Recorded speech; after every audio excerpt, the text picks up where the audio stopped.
Ինչպես աշխատել լեերների հետ Procreate-ում։ Սա background-ն է, եթե ցանկանում ես փոխել գույնը, սեղմիր դրա վրա։ Վերևում պլյուսով ավելացնում ես նոր layer։ Այն միշտ հայտնվում է գործող շերտի վերևում, բայց կարող ես փոխել հերթականությունը պարզապես քաշելով վերև կամ ներքև։ Այստեղից անջատում ես շերտերի տեսանելիությունը։ Կրկնօրինակ ստեղծելու համար swipe արա ձախ և ընտրիր Duplicate։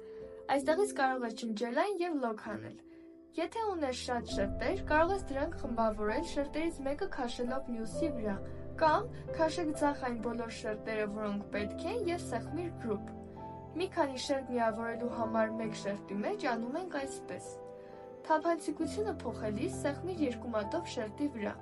Վերևում կտեսնես, որ ակտիվացել է opacity-ն։ Սահեցնելով մատով ձախ կամ աջ, կարգավորում ես թափանցիկությունը։ Կամ այն կարող ես գտնել այստեղ։